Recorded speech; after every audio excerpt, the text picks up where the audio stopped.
Good afternoon, everyone, and welcome to Grade 8 Coding. It is the 31st of July 2020, and we are going to be looking at our assessment review. So, for those of you that don't know, my name is Mr. Paul de Klerk, and I am the Senior Phase Coding Teacher for STEM Digital School. And earlier this week, we had our informal assessments happen. It was on Wednesday. And I told you then that it's going to take me quite some time to just work through everyone's work and check all the answers. It's not like a language subject or a math subject where you have a predetermined way of doing things and you can just go through it with a red pen and make checks and X's and quickly check the answers. I have to physically take each and every solution that is different, and I need to run it to see if it's going to work. So thus far, I've received 10 responses throughout my 3 grades, which isn't a lot, but if you take 5 puzzles for each response, that's 50 puzzles that I have to work through. So I will get those results to you by the end of the weekend.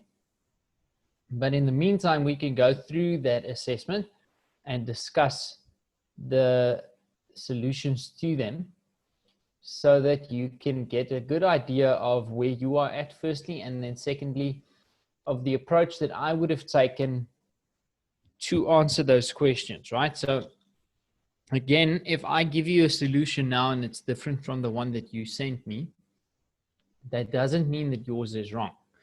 It just means that we are approaching the same task in a different way. And that's completely fine. There's no problems with that. As long as you achieve the desired result, that's cool. Okay. So for those that might be joining us on the YouTube channel, if you head down to the video description box below, you'll find links that you can use to register so that you can come and join us here in our live rooms. And then when you do make your way here, just bear in mind, we have some ground rules. So the chat box is there for me to share information and for the students to ask questions. And it is there for us to just keep track of the work that we're doing and how we're progressing through the lesson, okay? If you receive any private messages from somebody asking you for personal details, please don't hand that out. If we as the school want it from you, we will communicate with you through the official Africa Teen Geeks channels, such as the website or a newsletter. Okay. And that being said, if you receive a message from the host, I ask you to treat him respectfully. Without the hosting team, these lessons will not be possible, and his work is to tell people who are spamming the chat to stop it. His work is to move them into a waiting room if it continues. His work is to make sure that there aren't any appropriate links or things shared within this chat box and on this platform where we have other students, right? So respect him, respect me, and respect your classmates, and we'll get along just fine. Lastly, please keep your video cameras turned off. It blocks the content. We also upload all our lessons to YouTube. And you don't necessarily want your face all over public domain like that. Okay, so here we go. Coding is today's language of creativity. All our children deserve a chance to become creators instead of consumers of computer science. This is said by Maria Calva, president of Harvey Mudd College. And as I said yesterday, this creativity part is, I really agree with that. I feel the same way. I am a musician. I've been playing drums for about 13 years. So that was always a creative outlet for me. But coding has also given me another outlet where I could create some things, even visual type things. And it allows me to do it in the same way that my mind functions, which is a logical reasoning machine, basically. So I like the idea that I can create using computer code, because when it comes to being artistic, such as drawing pictures and designing these things, yes, I am a musician. That's correct. designing logos and things like this, I suck at that.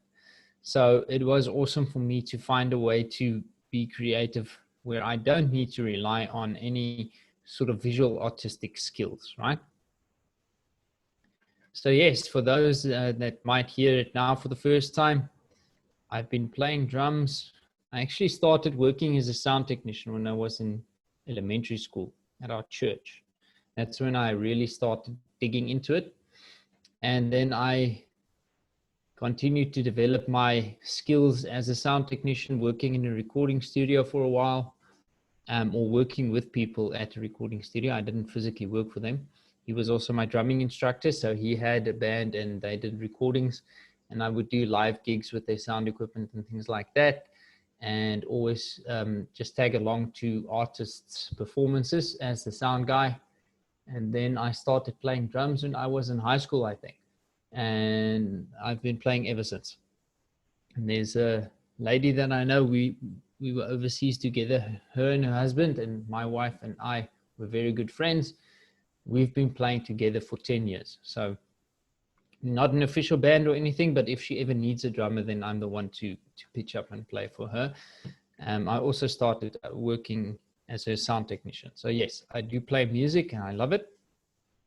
And I play on electronic drums. So that's also an interesting thing. Taking into account that there was actually computer programming happening behind the sounds that the electronic drums are generating. So that's also a pretty cool idea. I love these hybrid drum kits that they set up these days, where they play in acoustic drums and they use electronic things in between to make different sounds and so on. Technology is just changing everything. It's literally changing everything around us. So it's pretty cool. I'm excited about that. Any of you play any musical instruments? You can drop that in the chat while I navigate onto the next slide. So what do you play, Natalie? You can't just say yes. I would like to know what instrument it is that you are proficient at.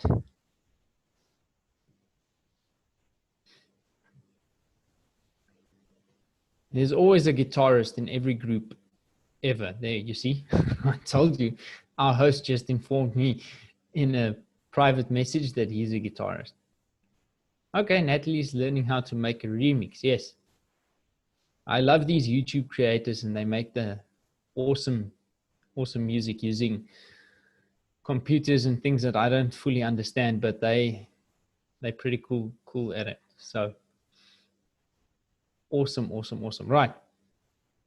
Piano is also great. I wish I could play that, but my tonality sucks. I have rhythm because I play drums. I'm not a good dancer, but yeah, everything else I struggle with. Me too. Okay, cool. Natalie says she sings in the shower. I tried that once. The glass door shattered, so I decided not to do that again. Dance is awesome. I like all of those performing arts type things. I can sit and watch some of those Britain Got Talent or America's Got Talent things for hours on end, just to see the different musos and things. All right. So I think that's enough for now. We'll have to get to work. We could sit and chat about music and things the whole day, but let's not do that before I get in trouble. Okay. So the first one we had should be a pretty easy one for you. It said use a nested loop to solve the puzzle. Okay. And it was for stage 8, puzzle 5. So I'm going to jump between this and the coding screen a lot today. And this is for 6 marks. So what I want to share with you is how I go about allocating marks on something like this. And there I have now already forgotten stage 8, puzzle 5. Let me just get back there. Stage 8, puzzle 5. There we go.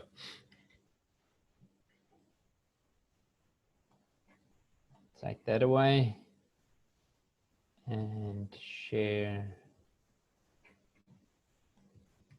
the link. There we go. Awesome. So the first thing when it comes to the assessment, it's not only designed to check if you know how to drag a block and drop it into the workspace. It is about understanding the whole idea behind the computer science that's making this platform work and function the way that it does, okay?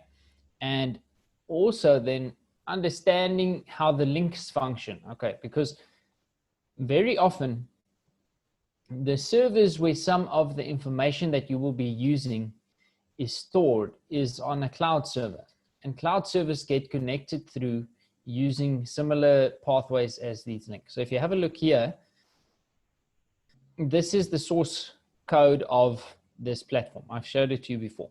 If you look at the sources over here, you can see, I've opened up this one earlier to show them. All these little cloud thingies here, those are all cloud servers, right? Which means it's a hard drive basically that's connected to the internet where this website is getting its content from. So you can see, especially under the Blockly one, this is where most of the media things are being kept. So there's the small bees and the background for this, and the movement avatar and what that looks like, okay? So a big part of computer science is understanding that, okay, I'm going to need to know more than just coding. I have to be proficient at using computers. I have to be proficient at understanding what the interface is expecting of me. And then there are other things such as databases and things that you have to sort of learn as you get older, but those are pretty basic compared to creating the actual code yourself, okay? But that is a big part of it. So the reason for receiving the puzzles and the links without any visual prompts and things to what they are is it also tests your ability to just navigate a web browser, okay? That's a big part of what we do. You'll be surprised at how often a coder jumps onto Google or a platform and chats with other people to find out certain things. There are entire communities. I was a part of a few of those communities. I still am actually on Discord, where we created cloud servers that we were using Linux as an operating system. I've used it before, but I wasn't completely comfortable with it at that stage. And it was very quick that I had to learn how to use those types of other platforms that actually has nothing to do with the command prompts that I was writing for Linux, but understanding how to use that platform in order to access information that I needed to do what I had to do, okay? So when it comes to coding, yes, the coding is important, but it entails much more than just creating code, okay? So we've spoken about this GUI before, the graphical user interface, and from what I see, we don't have any new students in here, so I'm just going to run through it for if we have somebody viewing on the YouTube channel that'd like to know. But the graphical user interface basically means when computers communicate, they use something that's known as binary code. So that's how they communicate between each other, and also how a computer communicates with its internal components, such as the processor, the RAM, the hard drive, and so on and so forth. So all of that communication happens through binary. Now, our brains are not designed to calculate or translate binary into alphabetical language, okay? It is possible, but it's a timely process, and our brains have enough processing power. We just don't know how to access that.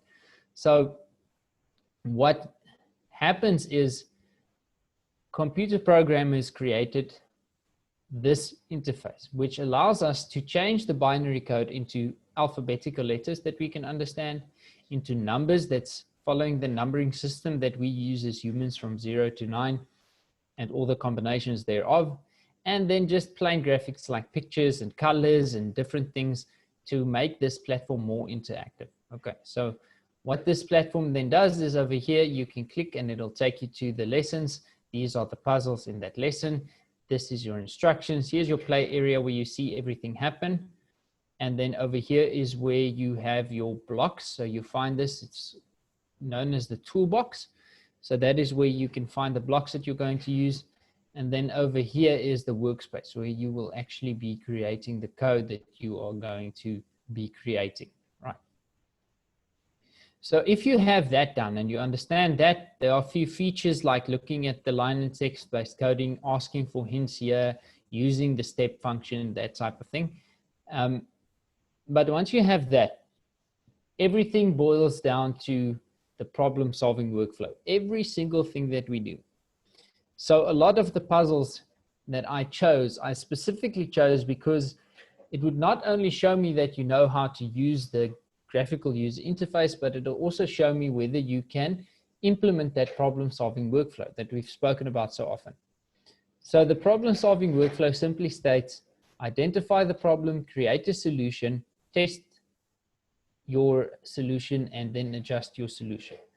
Now, in some things that becomes an ongoing process. If you have a look at massive platforms like Facebook as an example, they are often adding new features to Facebook, and then it's getting used by people, and that is the testing phase. And then if they decide, okay, they want to tweak it a bit, then they adjust, and then they go back to the testing phase. And they might keep some of those things, or they might decide not to use it anymore. There were features that have been introduced on Facebook that's been removed again over the years, right?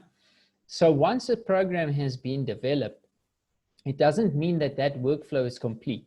That testing and adjustment phase can keep happening, and new problems can arise that people are trying to solve, that you might be able to use a certain platform that already exists to do that. So that problem-solving workflow is really the foundation of everything we do as coders.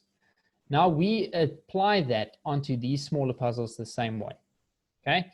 Obviously, Facebook was a massive problem. How do you connect people all over the world? That's a big thing. This is much smaller, but the idea and the concept behind how you approach finding a solution for that is the same, okay? So what we have here is we need to help the bee collect all of the nectar using as few blocks as possible. So we have our bee there, there's a flower, and we want to collect the nectar there and all over the show. So what we need to do is first identify, what do I see here? Am I going to do 1, 2, 3, or am I going to do 1, 2, 3, and then make this flower the first flower in the next path again, right? So that's the first thing you need to face, or you need to make a decision on, because it's going to affect the way that you create your code. So I've chosen that I want this to be the first, second, and third one, right? So the last one, this one will be the last one for the current path and not the first one for the next path, if that makes sense. So now we can break that down into even smaller pieces. So let's take this one flower is a piece of the puzzle. So now we just focus on creating that solution, which is a move forward and get nectar. And we test that solution, we see we're happy with it, and it works. So now we can identify that these two are basically the same pieces of that puzzle. So the solution is going to look the same, right? So in actual fact, this is what we need. However, we have restrictions of 6 blocks, and we are now sitting on 7 blocks. So if you could get this entire puzzle solved using 7 out of 6 blocks, on your marks, this would have been a -1. Okay, if I'm going to check your work, this will be a -1, because another big part of being a programmer is not only following the problem-solving workflow and creating solutions, but to stay within the restrictions of what has been placed. Sometimes the restrictions are inherent within the programming language. Other times it is placed upon you like this, okay? Or by the client that you are developing a program for, or for your own program, whatever. So in order for us to achieve this, we need to change this and use the repeat block. We're going to set this to 3 times. And what we are in fact saying here is just repeat 3 times the sequence inside. And we get to do that and test it. And we see that it works, we're happy, but now we're faced with our next problem. Our bee is facing the wrong way. We want him to face here, not there. So we want to turn him. Now this is also where I'm going to demonstrate something that I'll be looking for when I'm marking. First 2 things. First one is, if you attach your code to this when run block, you already have 1 mark in your favor. If you create the entire sequence perfectly well, and it's a better solution than anyone else that I know could have come up with, and it's not touching there, you are going to lose 1 mark. Okay? It has to touch. That's your first mark. Right. Now, I will not penalize you and give you 0 out of 6 if the program fails. The reason is how code works. If you get 1 block wrong, the entire program can fail. So it's not fair if you did everything right, you missed one thing, and the program fails, but now you get penalized for everything. So when I check these things, I'll give 1 mark every correct block in the correct place. Okay, so I'm going to say that again. 1 mark for every correct block in the correct place. So for example, over here we have a turn right. This is where it is supposed to be within our sequence, because we want this to happen after all of that has happened. If you placed it here, you're still going to get 1, 2, 3, 4 marks, but you won't get marks for this one because it is in the wrong place. It will only work, and it can only be executed properly within the program if it is the right block in the correct place. So if this was a turn left as well,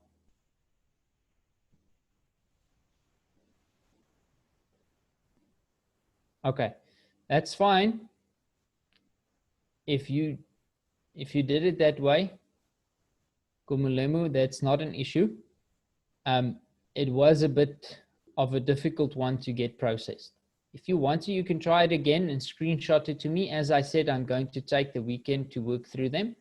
I won't be able to do it in an hour. It's not like any of the other subjects, right? So if you want to, you still have chance to do that, to screenshot it and send it to me. But if you don't, that's also okay, because you can see here how we did it. Okay. Awesome. So you're going to use a turn right here. So now you would have gotten 1 mark for each block that is the correct block in the correct place. Okay. So there you can see we're turning, so we're good to go. Now I see a pattern here. As we had with the small pieces of this path, that solution is the same as that one, so we could repeat it. We can also see that this solution, this one, and the first one will be the same. So we can then just carry on and repeat everything. And from this, I will see that you understand variables, even though you don't even know, or you haven't been taught variables yet. Perhaps you know it, but we haven't discussed it yet, because you could set these values correctly. You could set these ones correctly. I can see that you understand sequencing because each block is in the correct place. And I see that you understand object tracking because you're using the correct blocks in the correct place. Okay. Now you run that. You've also explained or demonstrated your knowledge of nested loops to me because you had one loop inside of another one. And that is what a nested loop is. So there are many concepts that you can identify from one puzzle like this. Okay, cool. So are you happy with this one? Can I move on to the second question?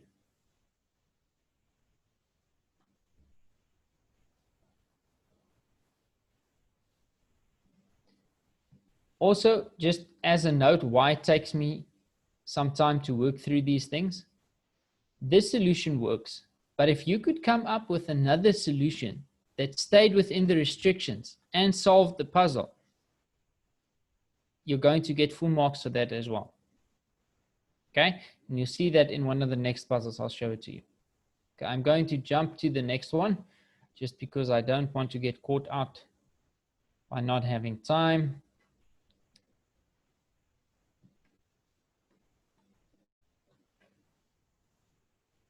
Okay, so the next one says complete the next puzzle in as few blocks as possible, right?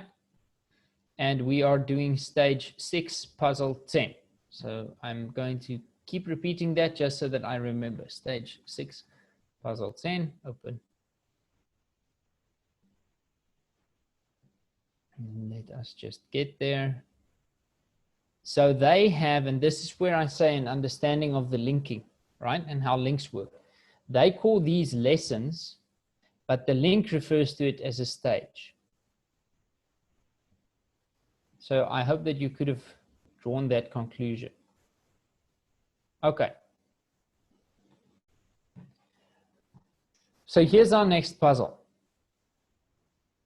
And it says, keep it up, combine ideas from the last few puzzles to complete this level. So let's say you were faced with this puzzle and you haven't done any of this work before.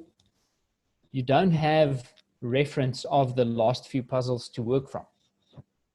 So the first thing that I think you need to identify in that situation, obviously it's not applicable to you, but I want to gear you up to approach other problems in the same way. So I'm using this one as an example. The first thing I would want to know is when we were just doing the B, we had to use a collect in order for the B to actually pick up the item. Over here, there isn't a block like that. So what I would firstly want to try and do is figure out if I move over it, if it's going to automatically pick it up. And what I see there is, yes, it does. Okay, so that's the first test I'm going to run. It's just to make sure exactly how will this program execute when I've given it a few commands over here. The second thing I want to do now is break it into two smaller problems. So I'm going to see there is one and there is another one there. So I'm breaking it into collecting all of them and then worrying about this one over here. Okay, so what I'm going to do then is just create the first two, which says move forward, turn left, move forward, turn right. In order for us to face the correct way, we can test it again to make sure that we're good to go. Now what I can see is that this pattern repeats itself. We have 1, 2 pieces of scrap metal and an empty space. Then again, 1, 2 and an empty space, 1, 2 and an empty space below the first one, 1, 2 empty space below the first one. Okay, so there, everywhere where my mouse pointer makes that circle shows you that this pattern is stepping. So if you run this and we see that we're good to go, it stands to reason that this solution should work for each subsequent level. However, we don't want to create this entire sequence again because we're running out of block space. There are 5 of these going down, 1, 2, 3, 4, 5. 5 of them at 4 blocks each solution is going to put you at 20 blocks. Right, now remember I said if you use 11 blocks and you were supposed to use 10, that's going to be -1 mark. So if you're using 20 blocks when they were supposed to be 10, you're going to have 0 for this puzzle. Okay, so what we do is we repeat it 5 times. And this simply says we want you to repeat 5 times this sequence. Then we test it.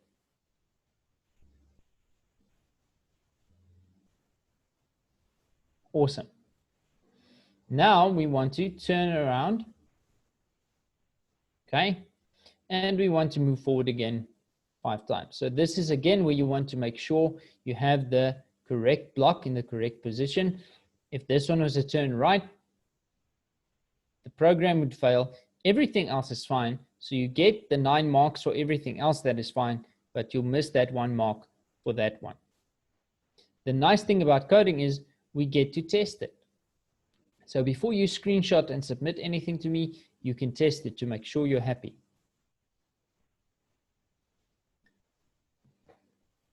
Yes, that is exactly what I'm getting to next. There is a different way to do this. Again, I'm going to say it for the umpteenth time now. This is why I can't check these things within an hour. If you did this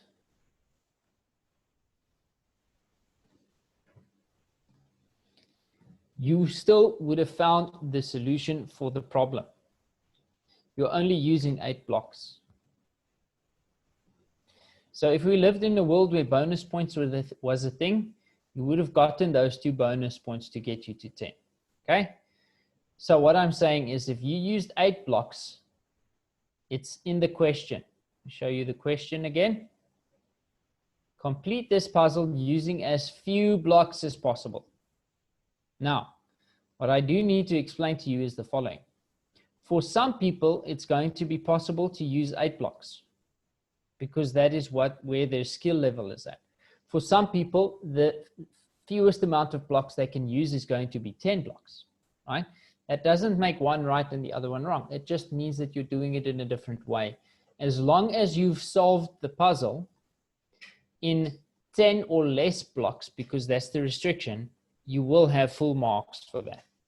Okay, so if ever you have a puzzle that says 14 blocks are needed and you can see that the demarcation for that is 14, then you will see that if you do it in less, you'll still get full marks. Okay. Right. I think we are good to jump to question number 3. Are you okay with that? Can we move on? I just want to erase all of this, otherwise it shouts at me when I try to close PowerPoint down. Okay. Question 3. Complete the next puzzle. Just get a click. Complete the next puzzle in as few blocks as possible. Puzzle 2 to 6. I'm lying, not puzzle 2 to 6. Stage 2, puzzle 6. Let's go there. Stage 2, puzzle 6. So in fact, it's lesson 2, puzzle 6. Now, I'm sure many of you saw this and you started thinking to yourself, what's this now? My 3-year-old sister can do this, or brother, or whatever. Maybe even the dog, if I can teach him or her how to use a mouse. The reason why I dropped this one in here is simply this. All too often, when people learn complicated concepts within coding, such as variables, functions, nested loops, and all those things, and they are faced with an easy problem, they try to use difficult solutions to solve that easy problem. And it causes nothing but stress and anxiety, frustration, right? So within this, it's difficult to do that because we're limited to the blocks that we get to use. But if you are actually writing a program using line and text-based coding, you have the entire toolbox of what that coding language has to offer at your disposal the entire time. So from where you begin to write the most easiest line of code that says, here at the top, we want this to be blue and we want that to say this, and we want this to be a clickable link. That's a pretty basic sequence of code that needs to be written. But people will find the most difficult ways to do that because they make it complicated for themselves. So just because you might know about variables, just because you might know about for loops, or you might know about functions, it doesn't mean that you always have to use them. Okay, so I threw this one in there just to make sure that you don't lose touch with the basics. Okay, and this one should have been pretty straightforward. 6 blocks, and solution. Okay. Well, I hope somebody wasn't capable of pulling a repeat block from one of the other puzzles and putting it in here just to make this easier. If you did that, please let me know. That would be quite interesting to see how you find out to do that. But it is not possible, so don't go and try it now. That's why I said I would like to know if somebody did it that way. Okay. So yes, this is just to make sure that you keep that idea that just because you know more advanced topics doesn't mean that you are forced to use them. You need to use what is the most applicable for each specific problem that you're trying to solve. And sometimes keeping it simple is the way to do that. Okay. Use a repeat block to solve this puzzle. Stage 10, puzzle 8. Let's go there. If I can find it.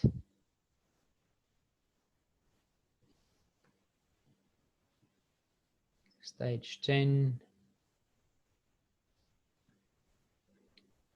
puzzle 8.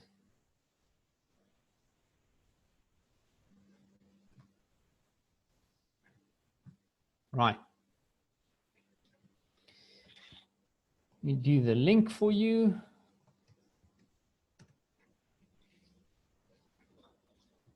So here we have, right from the start, a restriction given to us within the instructions saying running into the creeper is a bad idea.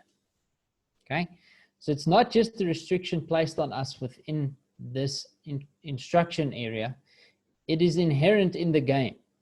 If you've played Minecraft before, you will know that creepers have a tendency to explode. And they make a big mess when they do. So you want to try and avoid them. Then they tell us what our goal is. Move past the creepers and reach the safety of your home. So that is the actual goal, right? We want to reach the safety of our homes. So there are a few ways you can go about this. We'll discuss both of them. The first thing I would have done because this just looks like, as the crow flies, the shortest distance between where I am and where I want to be. So I approach this by saying, okay, I want to turn left. Then I try to count here, although the light isn't that perfect. 1, 2, 3. So I would have moved forward 3 times. Now, before I continue with anything, I'm going to test this, especially because it's dark and I'm not sure if I'm counting correctly. Okay. So we see that works. Now that we're here, we want to obviously turn right and move forward, and then turn left and move forward again. We run this and we'll see where it's going to have us end up over there. Now, something that I've noticed is to move from here in front of the creeper to there, we used this sequence. But the pattern from here to there and the pattern from there to there is exactly the same pattern. You can see the shape there. So it stands to reason that if we repeat this twice, we should get to where we want to be.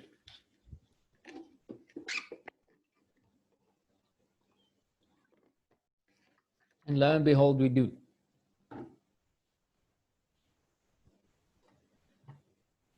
But again, this is coding. There's more than one way to do some things. So let's explore the other way. Let's say you decided you didn't want to turn left when you start. You're already facing this way, so why go through that trouble? You could have done 1, 2, 3, 4, it seems like. 4 move forwards. I'm going to test this to make sure that I am lining up where I think I am. Then you can turn left. Then you can move forward 1, 2, 3, 4, 5 times. Now I'm lying 1, 2, 3, 4 times. But I already have a move forward there. So I can just repeat this instead of creating that sequence again, especially knowing that when I get here, I'm going to turn left again. So this sequence is actually perfect to be repeated twice. Right? Now you have 9 blocks left. If you move forward twice here, you can turn right and move forward again. But I am almost certain if you end up right in front of the door, you will also have achieved the goal. Yes, you have. So you don't have to actually go into the house. Just in front of it is fine. So here you can see 2 very different solutions to achieve the same result. One is not better than the other one. One is not more right than the other one, and the other one isn't more wrong than the other one. It's just different. And it's all going to depend on your abilities as a coder and to your personal preferences. Okay? I wanted the shortest way. Perhaps you want a more visual experience as it is happening. Perhaps the program that you are creating requires that you need to use the longer path around for who knows what reason. Okay? Perhaps there's a checkpoint somewhere here, as an example.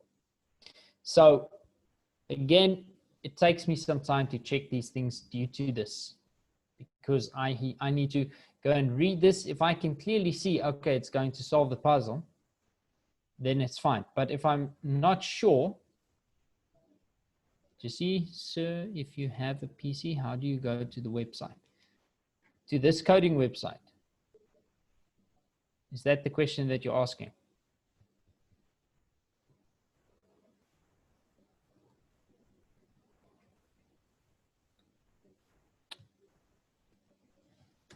There's the link in the chat box for you. But if you just go into your Google browser and you type code, you don't even have to leave a space, code.org, it is going to be the first result that comes up. If you click on this, you can sign up for free. You just need access to an email address. It doesn't cost anything. And then you can go and do these hour of code activities, and you can do many things that they have within their courses. Okay. Right. So again, this is why it takes me some time to check these things. I have to open the coding platform as well, because you guys mainly just send me a screenshot of, thank you. You mainly just send me a screenshot of the code, not necessarily of the puzzle as well. So I need to first correlate what that code belongs to, and then check if I can see it with my eye, I'm fine. If I don't, then I need to recreate your code before I can see if it works. Okay, so there's one more question left, and it was one of the more involved ones, if I'm not mistaken. Now, I think I did make a mistake here though. I said use functions to solve this puzzle, but you haven't done functions yet, so I apologize for that. Okay, I hope that you just found the solution for this, and I think most of you did. Stage 9, puzzle 6. So let's do that quickly.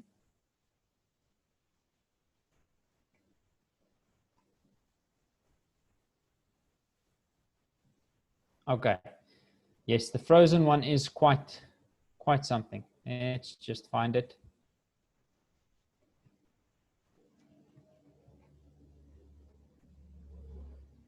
Okay. It's good to know, right? So hopefully when you received it, it was empty like this. Okay. Again, these are informal assessments, so don't stress too much. But these are the types of puzzles that really shows the teacher where the problems are and where the pitfalls are, so that we can address them. Okay. Now, I'm obviously going to run through this quickly. We don't have a lot of time, but we will get back to this. Okay. So the first thing that I always advise you to do, wasn't empty. If there was something on it, that's also fine. Okay. It was probably not the solution.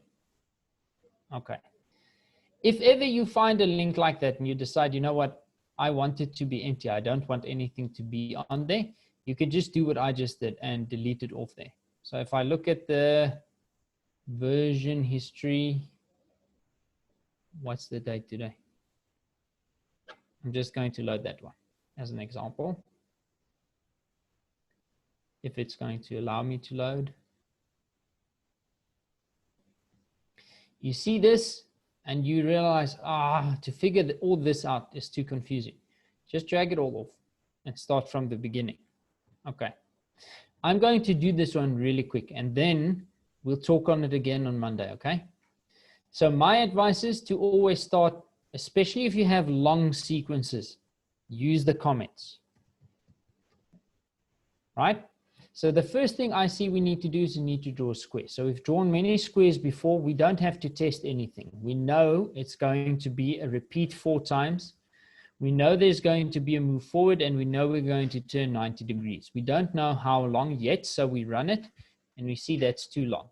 So we make this shorter to 50, and that works perfectly. Right, so our first sequence is done, our square has been drawn.